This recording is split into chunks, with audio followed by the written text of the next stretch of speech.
Welcome to The Manly Catholic. In this podcast, we will inspire, challenge, and equip all men to become the men they were created to be. Join us as we journey together to become the best versions of ourselves and strive to change our communities one man at a time. Hello all, welcome to another episode of The Manly Catholic. This is James, your host, and with me tonight I'll be speaking with a very special guest that I'm very honored to be speaking with, and that is Maria Keffler. Maria, welcome to the Manly Catholic podcast. Thank you. Thanks so much. I'm excited to be here. I probably never thought I would be part of a Manly Catholic podcast. Well, you know, God works in mysterious ways, doesn't he, Maria? He certainly does. Well, I'll introduce Maria first. So Maria is a co-founder of Advocates Protecting Children, which serves and supports churches, schools, organizations, families, and individuals who seek facts and guidance on responding to gender ideology and activism. Ms. Keffler is also a co-founder of the Arlington Parent Coalition, a watchdog group in Arlington, Virginia, which works to safeguard parents' rights and children's safety in public education. An author, speaker, and teacher with a background in educational psychology, Maria has fought to protect children from unethical activism and dangerous policies around sexuality and transgender ideology since 2018. Maria and her husband live in Arlington, Virginia, and are the parents of 3 young adult and teenage children. And we will be speaking about Maria's latest book, which is released by Sophia Institute Press, and it's called Desist, Detrans, and Detox, Getting Your Child Out of the Gender Cult. So with that title, obviously we are going to be ruffling some feathers, but I was speaking to Maria before. I think this is such an important topic. I think there's so much, to use a common phrase, is misinformation out there as far as what it is and how to properly support these individuals who go through this. So let's just start with the obvious question, Maria. Why did you feel the need to write a book extensively on this topic? Well, more and more people are dealing with this issue. I think you're hard pressed today to find anyone who doesn't know someone with a child who is going through some sort of I'm non-binary, I'm transgender, I'm this, that, or the other thing. It's really become an epidemic. And we selected the word cult very intentionally for the title of the book because there are 8 things that cults do, and trans hits every single one of them. And it's really sucking in the most vulnerable in society. And when I started seeing this happening, it was shocking to me. And I'll tell you a quick story about how I got introduced to what's going on in the public schools. My kids were in the public schools until 2019 when we pulled them and homeschooled after that. A friend of mine was looking around the Arlington Public School website for some information on summer school, came across this transgender student policy working group meeting that was that night.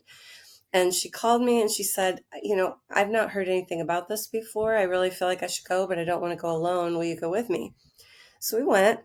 And there were about a dozen people sitting around a table talking about what they wanted to see for the policies around transgender students. And the takeaway from the evening was that they considered parents who are not pro the trans agenda, who are not in favor of kids being able to say, I'm the opposite sex and take hormones and do all those things. Parents who are hesitant about that are a danger to their children, and the school needs to hide things from those parents in order to protect the children. I was just flabbergasted. I mean, I've always been a proponent of the public schools. I trained as a public school teacher. I'd always been in favor of the public schools, and seeing that evening just turned me 180 degrees immediately. The head of counseling for the whole district said, if the parents aren't there yet, meaning the parents were not yet in favor of trans, it was the school's job to help the parents along. And I thought that was the most arrogant thing I'd ever heard an educator say. So that's where I got my start in this. And the more I learned about it, the more horrified I was. Yeah, understandably so. And that was in 2018, you said, Maria? Um, Or was that even yeah, earlier? yeah, About 2018. Yeah. yeah, So you mentioned there are 8 identifying characteristics. I mean, we don't have to go through all of them, but mhm. what were the some of the main identifying factors that a cult has that this transgender activism has as well that you noticed? Yeah, well, cults prey on vulnerable people. They look for people who are at a weak place in their life. They've got something that they're struggling with, and they pull those people in. They invite them into the group and just love bomb them. You're so amazing. You're so wonderful. This is so, we love you so much. And so those are the first two steps is identifying vulnerable, weak people and pulling them into the group. And you see this in the public schools. And I've heard this from educators who've been told, look for the kids who are sitting alone at the tables at lunch. Look for the kids who are alone at their lockers. Those are the kids that we want to invite to the GSA club, the Gender and Sexuality Allies Club. Those clubs are in every public school. High schools, absolutely. Middle schools, likely. And I think they're even moving into the elementary schools now. And that is boots on the ground for indoctrinating kids into this ideology. Cults have their own vocabulary. There are phrases and slogans that they teach people. And if you know those, you're part of the club or you're part of the cult. And if you don't use those, you're not part of the cult. They have very much an us versus them ideology. If you're part of the group, you're the good people, you're the right people, you're the healthy people. Everybody outside, they're scary, they're dangerous, they're predatory. And we see that with trans. They use the language ally. Are you an ally of the trans community? Well, if you're not an ally, what are you? You're an enemy. There's no middle ground there. You're an Mm-hmm. ally or you're an enemy. So those are the few of the things that they do. But when you talk to kids who've been through this, they talk about how, I was kind of a loner in school. Autistic kids are way overrepresented in this group. Statistically, estimates are putting it at 65, 70% of kids who get Wow. sucked into the trans cult either have an autism diagnosis or they are exhibiting traits that might should have been identified as autistic. And so these kids, they're loners. They don't have a lot of friends. They're a little bit odd.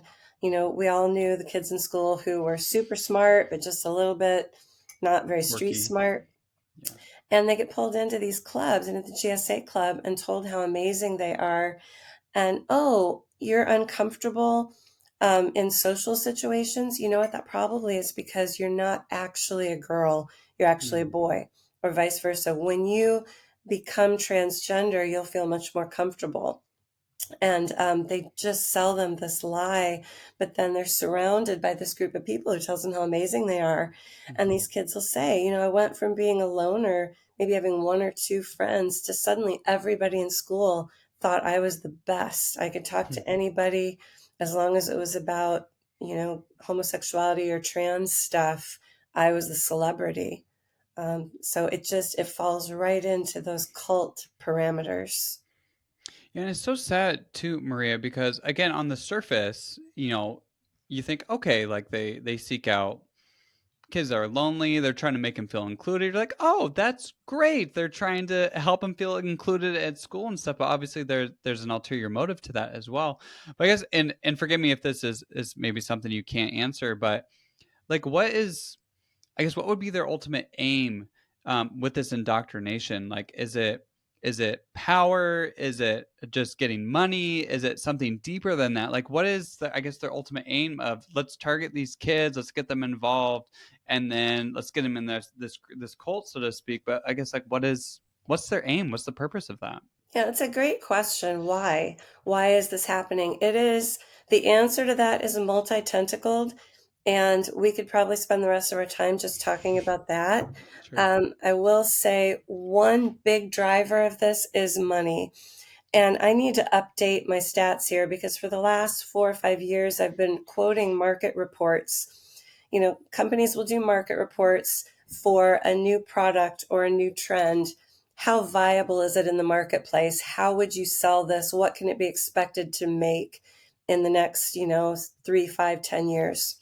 Several companies have done market reports on sex reassignment surgery alone. That's just genital surgery. That's not top surgery, which is the euphemism for a double mastectomy for a girl who doesn't need it. That's not the hormones. It's just the genital surgeries is predicted to be a $1.5 billion industry, B with a B, Oh my by gosh. next year. Now, I've been told that I need to check that is actually much more than that now. That was a stat I got 3 or 4 years ago. So the money is huge. Doctors who are doing these surgeries are raking money in hand over fist. They're marketing on social media. There are things that the Federal Communications Commission will not allow you to market to kids in movies, on TV, on the radio, but social media is the Wild West. It's completely unregulated. So you have cosmetic surgeons on there advertising these surgeries to kids, predating on these kids, influencers on social media looking for these kids. So there's the monetary aspect of it. There's also just that this is the logical next step of the sexual revolution. Yeah. Ever since the 60s, it's been all about sex. We need to have more freedom of sexuality. Anybody can have sex with whoever they want. Sex is about pleasure. Comprehensive sex ed is the program that's being implemented in public schools across the nation. It's comprehensive sexuality education. It comes from SIECUS, SIECUS, the Sexuality Information and Education something C of the United States. And it's a 150-page document with what you teach children. And they've got things in there to teach kindergartners about masturbation, Oh about my it feels good gosh. to touch yourself down there, and that's okay. Yeah. Um, And I may be going further than you wanted me to with this question, No. but the reason that they're trying to get this into younger and younger and younger ages is there's a psychological principle called the primacy effect, that the first thing you learn about something is the thing that you believe. So parents teach their children, boys have a penis, girls have a vagina. Well, that child goes to school and the teacher says, oh, that's just silly. Your parents are old fashioned and they don't know that actually girls can have penises and boys can have vaginas. And the school, which wants to teach these nefarious ideas about sexuality and gender, would like to get the child first before the parents have the chance to teach the child the truth because of Mm. the primacy effect.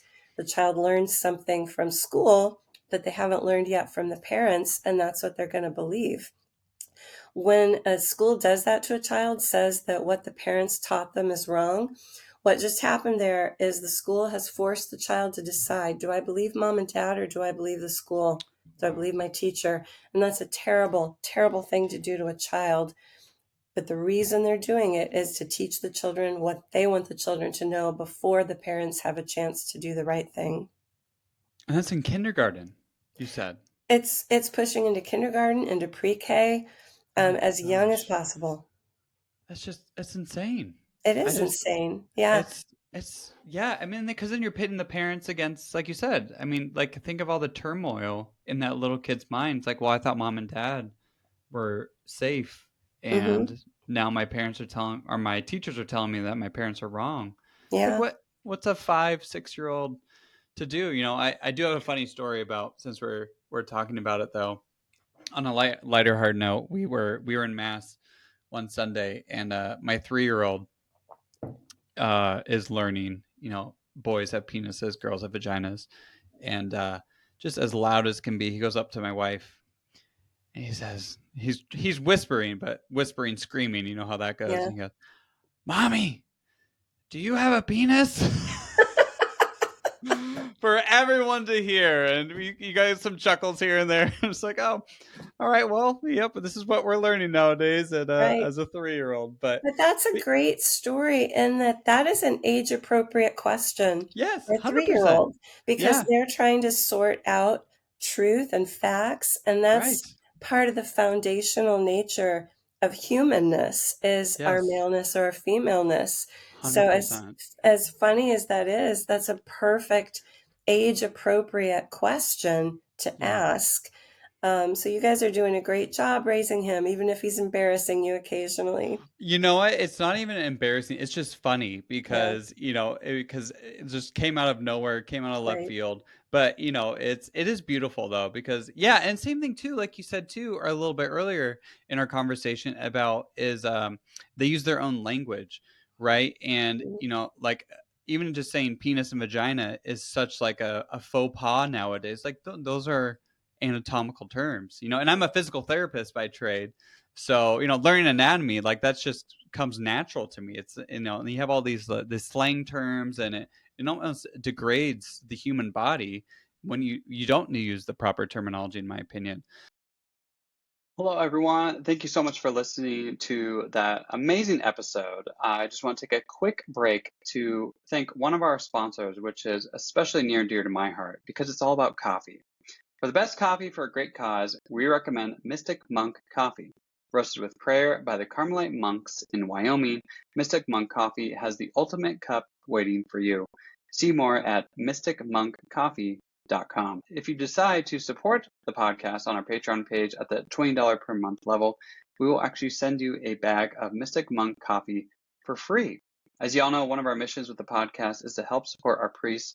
So what better way to do that than to combine coffee with the priesthood? Go check out their website today. Again, that's mysticmonkcoffee.com. Thank you all so much for listening. Let's get back to that episode.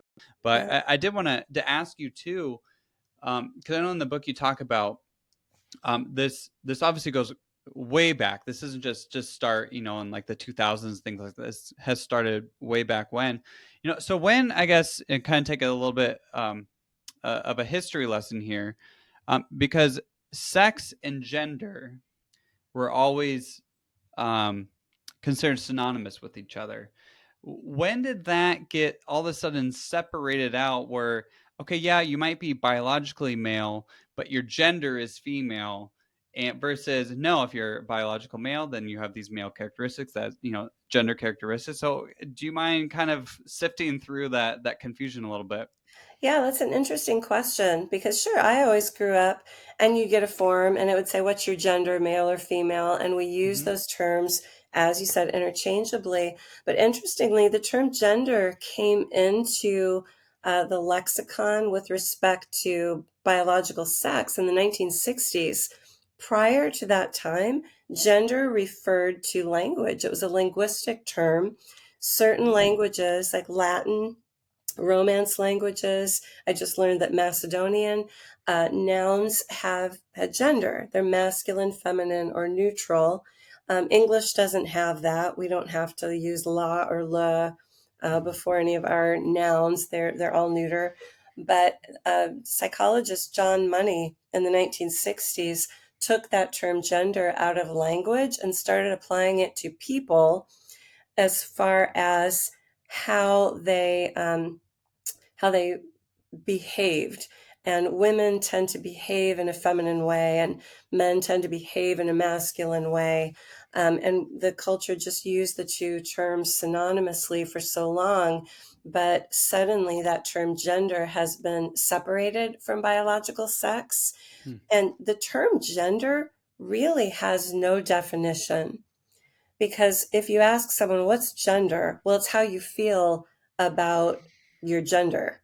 Well, I'm sorry, any fourth grader who's been through English class knows you're not allowed to define a word using the word that you're trying to Right. define. Right. But there's no meaning for gender. What it just means is how you feel about yourself and the way you want to present yourself. Well, that really means personality. We have, what do we have now? 8 billion people on the planet. We have 8 billion different personalities. We have two sexes, male and female. Um, and so gender has become this way to say, oh, there's more than just two sexes. You can be ultra feminine like Barbie, or you could be ultra masculine like G.I. Joe, or anywhere in between. Well, all you're talking about is personality there. You're talking about preferences and tastes, not about sex. And I think that's where a lot of people have had the wool pulled over their eyes. Yeah, again, it's you keep this theme keeps coming up as just kind of identifying that language, and their own vocabulary and everything too. And I wanted to ask you as well. Another thing that's commonly brought up with the whole transgender movement is is the idea, I guess, of a or the transition, I guess, would say, because this used to be considered a um, I'm totally blanking. A mental health illness. Hmm. Gender dysphoria. That's the word Mm, I was looking for. yeah. And then that also again has transitioned into this ideology, again, sort of rewording or repackaging something as well. And again, it's almost like an arrogance in our modern science age, where we're more sophisticated now, we know better, even though through 2000 years, we obviously, our ancestors didn't get everything right, but they still have this idea, no, there's male and there's female, and that's it. There's Yeah. nothing in between. So again, when did that maybe you can speak about that as well, when did that gender dysphoria be like, that's not really a good mantra anymore, let's kind of turn it into this more positive terminology as well? Well, there's a couple of prongs to that issue. One of them is the postmodern philosophy that we're living in. Our era right now is postmodern. So the modernist philosophy was really about developing our technology and humanism, in terms of, humans were going to be able to do all these amazing things because of technology. And along with that came nihilism, that, oh, nothing has any meaning. And anyway, I'm waxing philosophical on things that I'm not really well versed in. But we're now in the postmodern period, where they'll tell you there is no such thing as ultimate truth. Which, by the way, if somebody tells you that there's no such thing as truth, he is asking you not to believe him. Is that a true statement? But that's what we hear all the time. Your truth is your truth and my truth is my truth, and they're both true, and I can't say anything about your truth. And so when you're living under that kind of a philosophy, suddenly the physical world has much less meaning for you. It used to be, if our minds and our bodies did not align, we understood that the problem was with the mind, and the mind needed to be brought in alignment with the body. So if I had gender dysphoria, I'm a woman, but if I really, really badly wanted to be a man and believed I was supposed to be a man, doctors would say, okay, Maria is having a mental health issue. We need to work with her to help her mind accept the fact that this is her body and it is sexed female. But now we've moved into this. There is no such thing as truth. The physical world is meaningless. We need to bring the body in alignment with the mind, because the mind is the most important thing. Whatever you think is true is true. Therefore, if I think I'm a man, even though my body says I'm a woman, I need to correct my body and have all these surgeries and hormones and whatnot in order to bring it into alignment with the mind. It's really this upside down, backwards, nonsensical world that we've been moved into.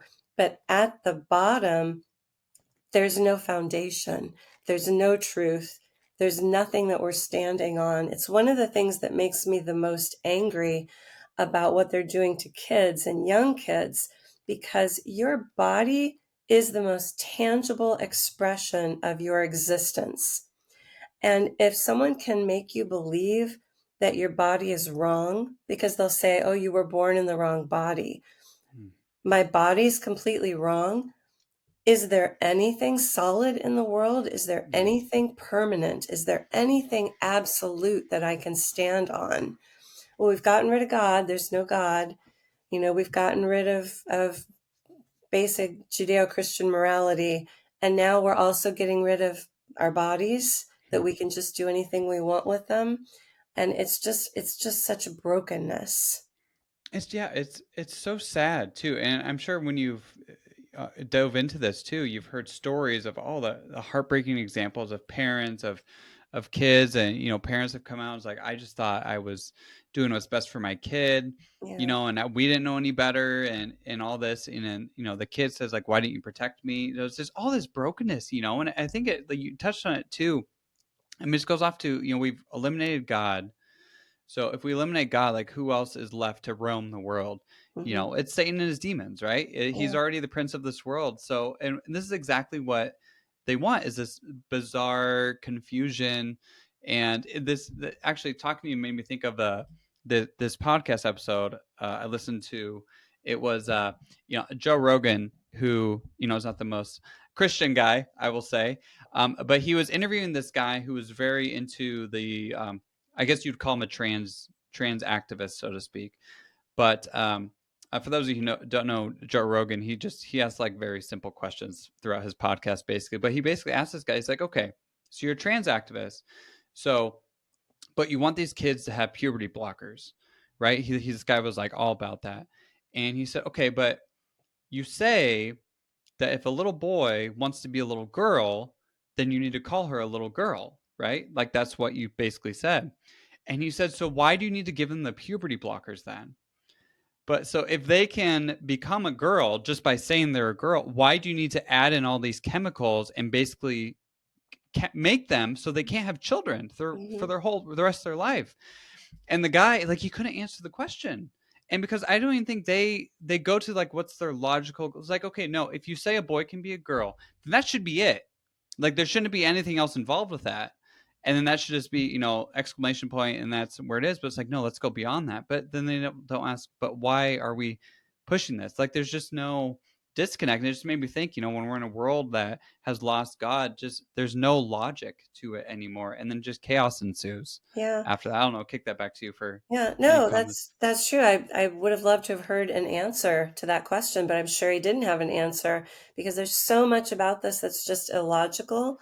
Um, but it made me think about we talked about the money behind this, that there's a lot of money in the surgeries. The hormones and the puberty blockers are a huge money maker. Lupron is what's used as a puberty blocker for these kids. I don't think many people know the history of Lupron. I didn't before I got into this field and started learning about it. Lupron was originally used to castrate male prisoners, to chemically castrate male rapist prisoners, and it was found to have so many horrible side effects, it was deemed by a judge to be cruel and unusual punishment. Oh my And so it gosh. couldn't be given to adult male sex offenders anymore. So, what did the pharmaceutical company do after that? They marketed it to women with endometriosis, and they started giving it to women with endometriosis. There's an ongoing class action lawsuit against that manufacturer from women who have chronic migraines. They're in wheelchairs. They've had so many long-term health effects from this. Bone demineralization. One woman, I read her story. She said, my bones are 3% as dense as they should be. I walk around a corner. If I hit my elbow on the wall, I break it. And so they could no longer give Lupron to women with endometriosis. So they needed a new market. Who's that market? Oh my Young gosh. children. Young children. It's awful. And It's the disgusting. cross-sex hormones, giving estrogen to boys or testosterone to girls, a good friend of mine likens it to putting diesel into a gasoline engine or vice versa. Our bodies were not made to run on those chemicals. And one of the really insidious things that happens after somebody is on cross-sex hormones for a while, and there haven't been good long-term studies on this because it hasn't been around for that long. So we don't have good data on what happens. But we do know anecdotally people who have been on these cross sex hormones for a few months, even after they decide, you know what, I don't want to do this anymore, I want to go back to living as a woman, their bodies may never start making the appropriate hormone again. I know a couple of men who were on estrogen for years as they tried to impersonate women. They had surgeries. They decided they wanted to go back to living as men, and they now have to purchase synthetic testosterone from the same companies that gave them synthetic estrogen so that their bodies will function. So the pharmaceutical company has a lifelong customer. Why are they trying to get younger and younger kids? Because the younger a child starts on a medicine, the Um, exponential amount of financial return on that for the pharmaceutical companies. It's evil. It's Oh absolutely yeah. evil. Oh yeah. I mean, this can go into a conversation about big pharma, which I don't want to go down the rabbit hole. I'll get all fired Yeah. up, and I'm sure you will as well. But no, I mean, there's really there's no other word to describe it, but it's pure evil. Hmm. And it doesn't even make, like we said, logical sense. I mean, yeah, because they want money. Like, okay, yeah, whatever. We all want money, right? But Yeah. to take it to this extreme where now I mean, gosh, Lupron, it just, oh yeah, this is cruel and unusual punishment. Let's give it to women now. Hmm. Oh yeah, that didn't work out too. Okay, let's give it to children because children are going to handle that so well. Like, it's beyond baffling. Hello, everyone. My name is Father Dominic Katiri with the Manly Catholic Podcast, and I'd like to take a moment with you just to talk about something that's dear to my heart. Harmel Academy of the Trades here in Grand Rapids, Michigan. Harmel Academy started in 2018, where I came on board. And now we're entering our 2024-2025 year with just close to 30 guys from all over the country. Harmel Academy of the Trades is a Catholic trade school dedicated towards building these men towards Jesus Christ with prayer, work, and study. It's a 1-year program and a 2-year program where we teach these men not only how to sit at the feet of the Master of Jesus Christ, who is the epitome of what it means to be a man and a worker, but they get to work in a variety of trades. They live together on campus, they work together on campus, they take humanities curriculums together. And if you're interested, please check out our website at harmelacademy.org and discover more about this wonderful academy. And may God bless you. Let's get some hope here, Maria. Okay, so we've Okay. talked about the bad stuff. Let's transition here a little bit. So let's just say maybe a listener out there who maybe they do have a child that is going through this. What I guess would be first steps for a parent? Maybe they just found out, maybe their son or daughter came up to them and they talked to them about this. What would be the appropriate first steps and action steps for them? Okay, that's a great question. And I want to tell parents there is hope. If you're going through this, you are not alone, and people are getting their children back. It's not a quick process. When I talk to parents, they're looking for the silver bullet. What's the thing that's going to fix this? I want my child back today. And I want to warn you, it's a long process because your child's been indoctrinated into a cult. The loyalty that the child had with the family has been taken away, and that loyalty is with the trans cult now. And you need to start working to get that loyalty back. The first thing I would say, and I hear this from kids who've been through it, don't panic, don't scream, don't, this is the craziest thing, this is stupid, calm, Hmm. be calm. If it's too late, you already had the blow up when it happened, whether it was tears or screaming or whatever. There's always time to walk it back. Go to your child and say, "Hey, I am sorry, I lost it there. That was really shocking to me. It was really scary to me. I love you with all of my heart, and I was scared and I was shocked." But if it hasn't happened yet, try to remain calm, ask questions. You can say, "Wow, this is really new to me. I don't really know much about this. Can you give me some time to kind of wrap my head around this and learn?" And we say at Advocates Protecting Children, we tell people the three vectors that are driving this are public schools, social media, and smartphones. And I hate to say that about public schools, and I don't want to vilify teachers. There are amazing teachers out there doing great work. I don't want to say it's every teacher. I do want to say it's systemic in the schools. This is coming down from federal policy. It's coming in from the National Educators Association.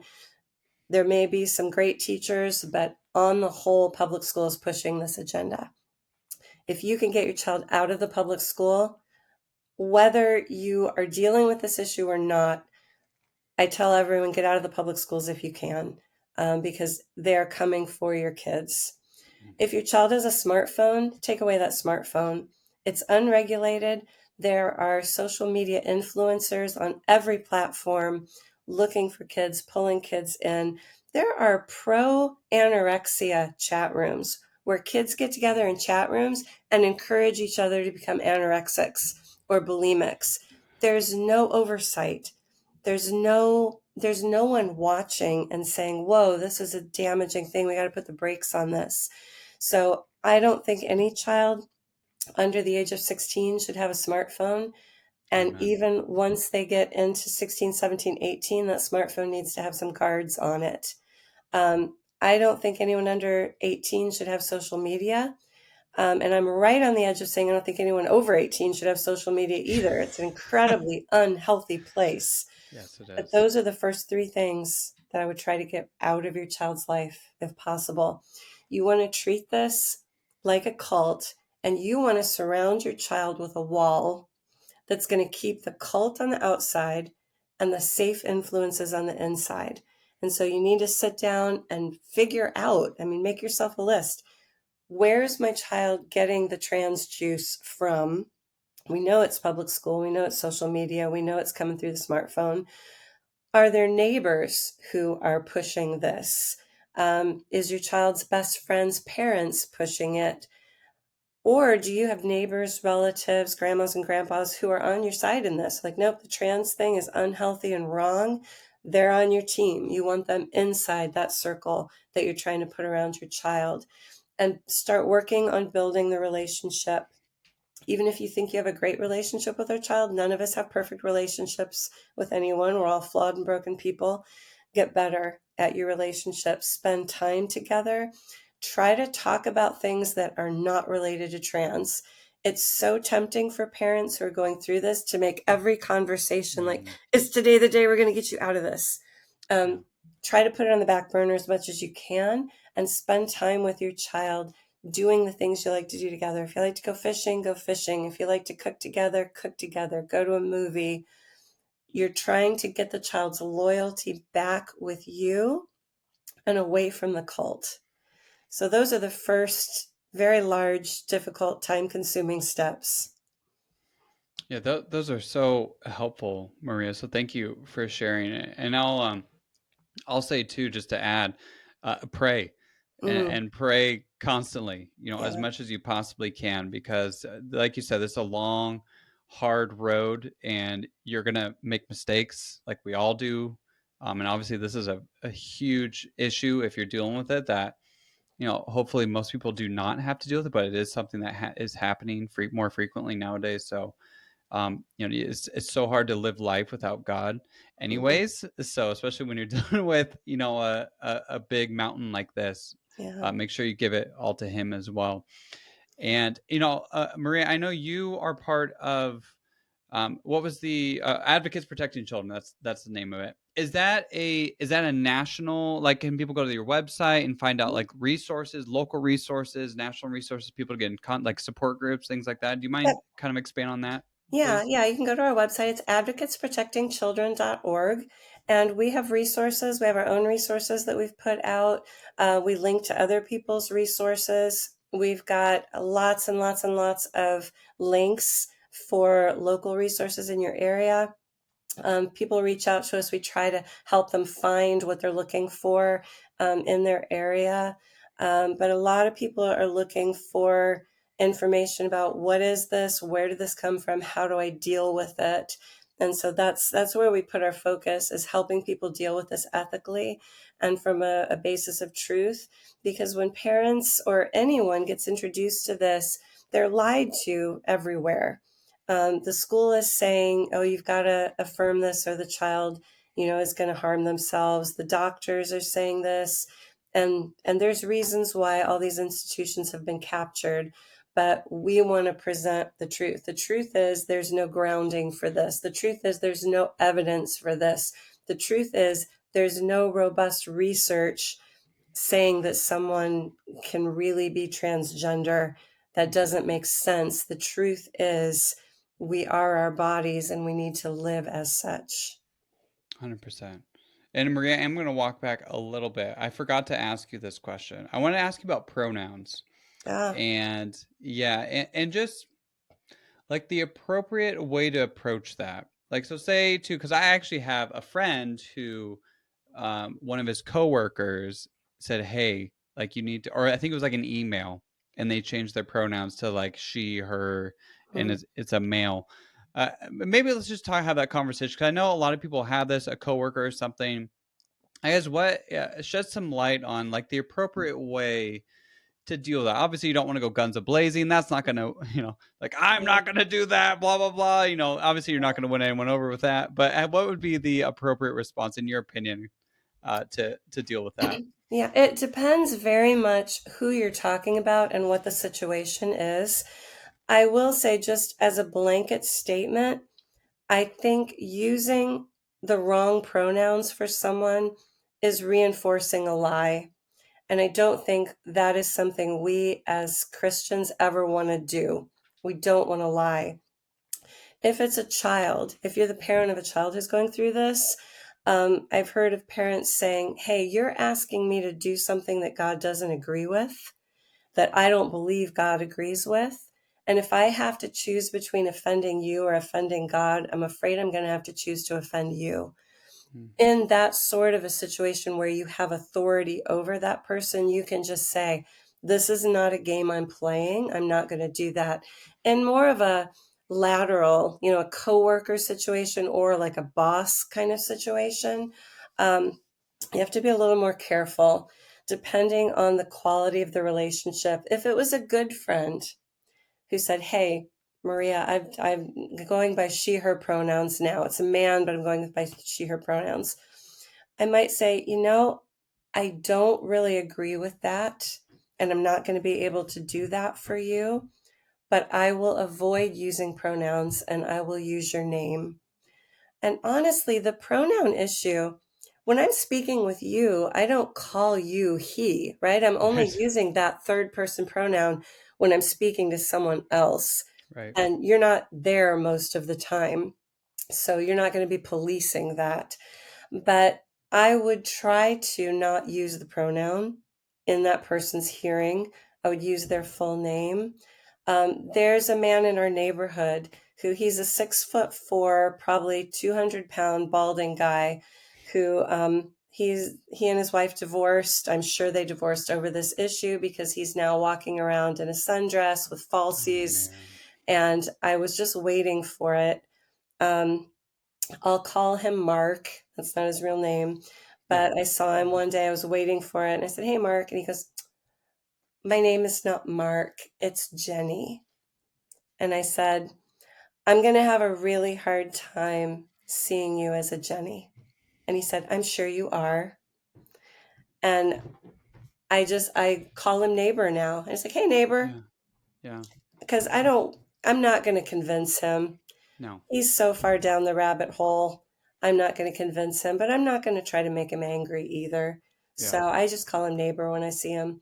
It's harder at work, especially if you're being required. Some places I know are kind of demanding that you put your own pronouns in your bio. Um, again, I look at it as a truth versus lie scenario. If I were required at work to put my pronouns in my bio, I'd be very hesitant to do that, even to put she, her, only because it's reinforcing this idea that people can choose their own pronouns, and I don't agree with that. Um, but being asked to call someone else by certain pronouns, that's forced speech. That's forcing Mm. me to say something I don't believe. And while I'll try not to hurt somebody by intentionally calling them something they don't want to be called, I'm also not going to undermine my own integrity. Yeah, thank you for talking about that too. But yeah, because I mean, I guess my approach too would be again to be loving and honest with them. But yeah, just call them by their name. Yeah. I think that's a good. But like you said too, yeah, yeah. When you're talking with them, it never comes up. I'm just like, oh, hi she, hi Right. her. It's not proper. It's not proper speech. So why Yeah. would? Yeah, seems like Where a. you're, I don't want to continue too long in this, No, but that's where okay. you're likely to run into it is with the coworker who's all in on the trans agenda. And when I refer to Mark, who wants to be referred to as Jenny, and I say, oh, yeah, I was talking to him earlier today and I use him, I'll get corrected by the coworker. You just misgendered Jenny Yeah. and you need to call Jenny she. That's probably where you're going to have the conversation. And depending on, again, that relationship, Is this person an authority over you? Are they under your authority? Are they lateral? You can just say, I'm trying not to use the words that this person doesn't like, but I don't believe that somebody can change sex. And so if I call Mark a him, it's because that's what he is. Right. 100%. Yeah, and Maria, I want to touch on this too, real quick before I let you go, is because there's a lot more people coming out too as a detransitioner. Yeah. So they went through a lot of things, or the surgeries, or the hormones, and then they realized what happened, obviously, and then they're coming back. Do you mind touching base? I'm sure you've heard stories and in your own research, but it seems to be more paramount to kind of in the more general media that we're hearing a lot more detransitions, I guess, coming out. Do you mind kind of touching base on maybe a couple stories that you heard, just to again give us a little bit more hope too with this? Yeah, there are more and more people who are realizing that they've been lied to, and they're coming out of this. I want to encourage parents. Yes, you can, get your child back. Your child, I believe, eventually, people are all going to wake up and realize what a lie this was. One of the really hopeful things that I want parents to realize, it can be hard when you're going through this with your child, because the child's like, if you loved me, you would let me do this. If you loved me, you would use the pronouns. If you cared about me, well, that's what the trans cult is telling them. Your parents don't love you if they won't give you everything you want. So if you're a parent who's holding the line and saying, no, I don't believe that someone can be transgender. No, I'm not going to give you money to get the hormones. I'm not going to facilitate that.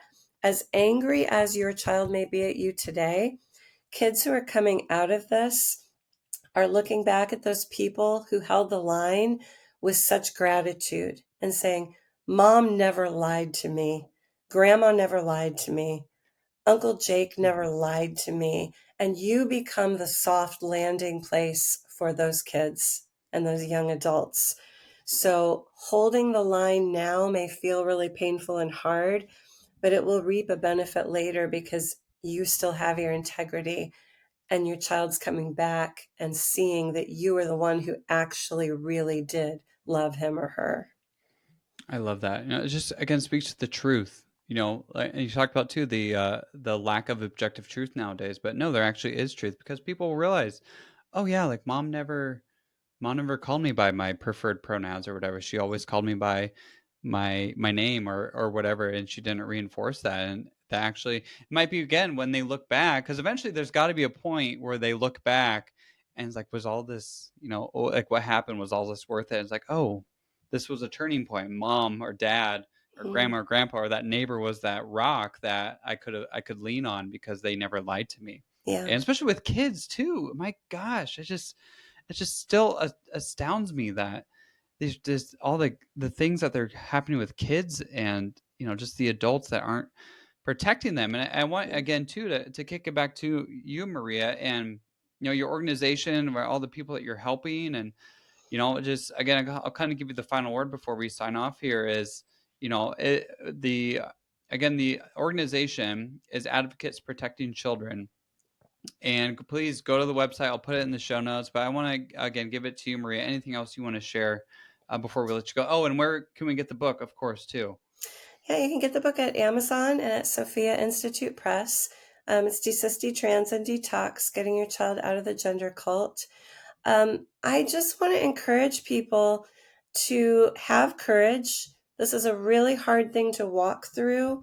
But as more and more people stand up and say, this is not acceptable. What we're doing to kids is not acceptable.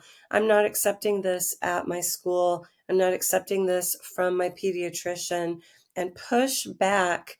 We're going to be saving more kids. We're going to prevent families from having to go through this nightmare. But to end on a hopeful note, God is still sovereign. God is still in charge. God can redeem anything. And whatever walk you've been through, whatever you're going through, your child's going through, there's nothing that God cannot redeem and bring back to a place of beauty and goodness. And I keep holding on to that because I see it again and again with people who are coming out of this and then are stepping forward to help others. Amen.